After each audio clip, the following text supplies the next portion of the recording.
Aromie here. Welcome back to our life. We are here, about to go to the next section. Sorry, I was writing sticky notes. Oh my god, wait.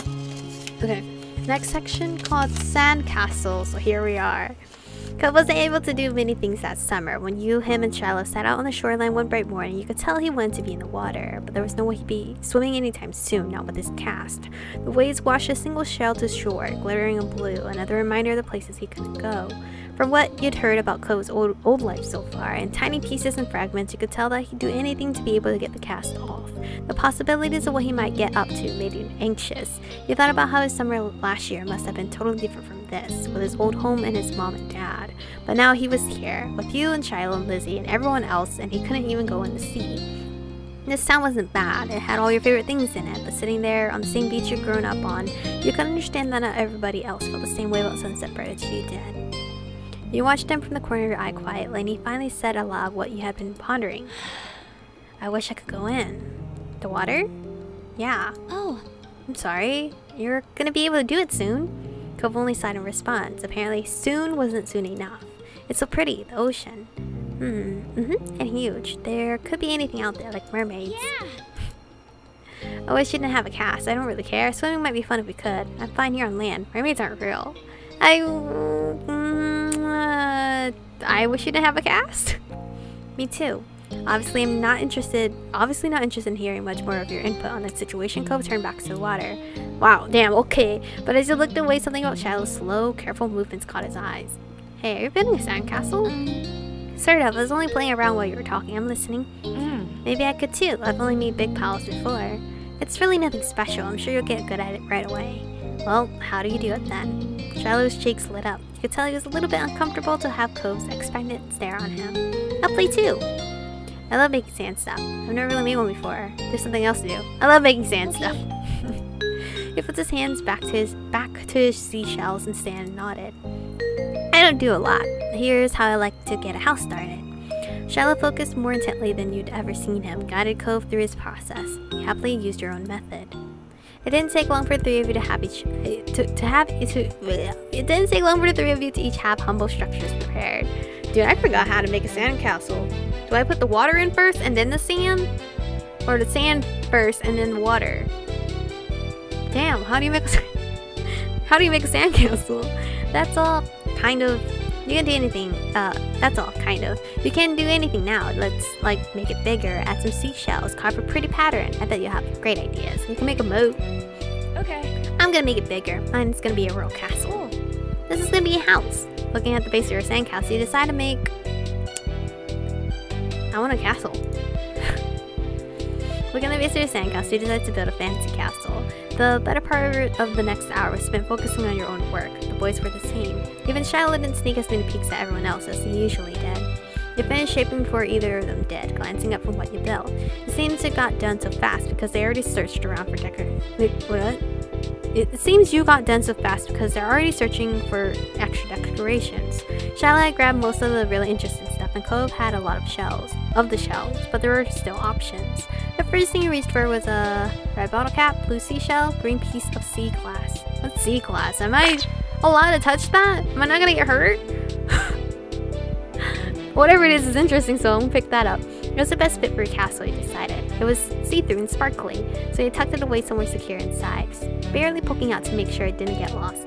Pleased with your result, you finally took a proper look around that wasn't focused on the sand itself. Both Cove and Shiloh seemed super immersed still. You knew you could probably sneak a peek at either one's work. No, I don't want to look. I want it to be a surprise. Decide not to look. You instead watched some clouds go by. The silence was unbroken. What's on top of yours, Shiloh? You peeked close and discovered something shiny sticking out of Shiloh's sand chimney. Oh, it's just a gum wrapper. It looks like smoke. Neat. That's good. That's smart. Look at them. First time I see both of them smiling. Yeah, I didn't think of that. I guess I don't see it. You should be an architect. Kind of looks more like a worm. No, I didn't. Yeah, I didn't think of that. So you really know a lot about this. Shiloh smiled without a word, and that was that for the current topic. Hey Chico, can I see what you did? Oh, yeah, come here. I found some sea glass. Hopefully that's safe to touch. Sure. You began surveying your work. The castle you built was pretty impressive, and all things considered. It had archways, tall walls, and even little moat. Nice, circling it. You would probably feel safe living there. Maybe your moms were the queens. Shiloh quickly decided to jump in the new conversation. Hey Michiko, what did you do? I made a castle. Shiloh didn't look so happy anymore. You both built castles? Yeah. What's so wrong about that? Sandcastle. That's neat how you guys match. It's too bad we didn't all do it. Next time we should. Wouldn't that be boring? If something is the only one of that thing, that makes it special. Yeah, for sandcastles and stuff. People too. My dad always says how everybody is their own man, a real individual. I don't think I'm very special. Why? Why not? Nobody else is you. Shiloh simply shook his head. I'm not different. A beat passed between the two. Cove then looked down at his own work again. Okay. He didn't seem to be bothered leaving the disagreement hanging there. Cove had other things on his mind. My dad tried to get me to make sandcastles the first time we came to this beach. I didn't want to. Cove trailed off. Again, there was another moment of silence. Shiloh shifted and opened his mouth to say something, but Cove spoke up before he could. You didn't think he noticed that Shiloh was going to talk. Hey, do you know what happened when your mom met my dad, Michiko? You blinked, not expecting the question. You thought hard. What happened? I wasn't there. They didn't tell me. I just remember what happened when I met your dad. Let's not talk about it though. Not yet. It'll be a funny story in the future. Mr. Holden had been a weird stranger then. Well, he was still kind of strange. No other parent acted like him, but you knew him better at this point. Now that you thought about it, it made a lot of sense that Cove's dad talked to him about people being unique. You were pulled from your thoughts when Cove continued. Oh, well, I was there. I don't think my mom has met your dad. Yeah, I'm pretty sure she hasn't. Michiko's parents and my dad met the same day I met her. I'm gonna say what happened. Okay. Shiloh frowned to himself, ducking his head. What's wrong, Shiloh? Shiloh must be part of the conversation, right? His hat cast a shadow over his face. You could still tell he was upset at not being included in Cove's choice of topic. That was kind of boring for him, though giving people their own turn to say the things they want is important too. You'd stay silent, let Cove finish his story. I think Shiloh was no. I'm actually very curious, so I'm gonna stay quiet. Shiloh could talk about stuff after Cove had a chance to share what he planned on. When we moved here, we didn't bring a lot of things with us, only some stuff that would fit in my dad's car. We didn't even get a moving truck. I sat in there while Dad brought it all inside. I didn't want to get out because I knew Dad would make me look around the new house. I really didn't want to do that. His lips twisted into a frown as he recalled that. Then I saw your moms. They were in a car too, and I stopped at your house. I guess they were coming back from somewhere or something. My dad noticed. He waved his hand, they then went over to the front of your house, where he started talking to them. I don't know what they said, I couldn't hear it. But he couldn't see me anymore since he was looking the other way. So I opened the car door and left. Wow, that can be a horrible story. I wanted to get away and went behind the houses. I found those hills there, the ones where we met for the first time. Cove nodded and stared at you. He stared back. He didn't go on to say anything more. Is that it? Cove's brow wrinkled, like he didn't understand why you were surprised. Huh? That's all that happened. Okay, why did you want to tell a story if nothing happened? I mean, honestly, you really gotta get better at telling stories. That was a pretty bad story. Thanks for telling me. There was no, like, action leading up to anything. Thanks for telling me. I mean, the action is he ran away. He had a moment of escape. Thanks for telling me. You're welcome. He looks so happy and satisfied, like, yeah, okay. Even if not much happened, you weren't gonna complain about knowing the story. Shiloh's mouth twisted into a scowl of disbelief, but he said nothing. Why'd you bring that up anyway? There was a slight shrug of Cove's shoulders. Wow. I was thinking about it because of the sandcastle. I may remember when I moved to here. Dad showed me the beach first before we went back to our car to unpack. He was really excited about it for some reason. Cove's brows furrowed a little more as he quietly raked his hands through the sand. I get it. You thought maybe Mr. Holden wasn't that excited about the beach and was instead hoping Cove might be. But the line of conversation had come to its end. Even Cove was done with it. Some other topic had popped into his head. Shiloh fidgeting uncomfortably in the sand had made Cove aware of his presence again. They looked at each other and you could only wonder what this might be about. Hey Shiloh, yeah? Why are you always turning so red even when nothing is happening? Clearly startled, he jerked back. Neither you or Shiloh had expected that to be how he got included in the conversation again. I don't know, I guess. Okay, it's kind of weird. Rude! Shiloh's eyes were wide with embarrassment, his lips twitched, and he was blushing even harder than before. Maybe it wasn't only this. Perhaps it was simply the last straw, but it was a big deal to Shiloh, a huge deal. He didn't just look sad, he seemed almost panicked. You weren't sure if he was about to cry or run away or what, but you soon got an answer. Why do you wear glasses? Most kids don't wear glasses, and nobody's named Cove. Who asked you to come? Oh! Alright. We gotta chill. It was probably just your dad bugging Michiko's family some more because you don't have anyone else who will ever play with you. Cove blinked. The tension on the beach was suddenly uncomfortable in a way you didn't know how to even mention. It didn't seem like the kind of thing he'd get upset about, though you hadn't ever known what kind of thing would bother Shiloh. I'm sorry. Me too, I was just wondering. Hey, let's build another sandcastle. You tried play on your own? Are we gonna build more? You never seem to mess with the sand. I don't know what to do about this situation. You picked up some sand and turned it over in your hands. There didn't seem to be much you could do to stop fighting. You weren't sure what to do with yourself. Cove looked over at what you were doing and started building his own set of walls.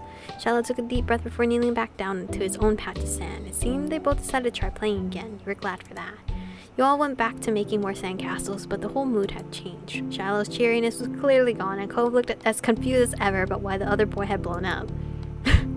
The air stayed uncomfortable the rest of the afternoon, right up to the moment that Shiloh's mom appeared at the beach to take him home. Cove and Shiloh had mostly followed your lead and barely said a word. His mom standing behind him, even Shiloh's goodbye had been quiet, friendly, cheerful, but noticeably quiet. But with Shiloh gone and the sun going down, you knew it was time for you and Cove to head to your own houses. You followed him as he made his way out of the sand.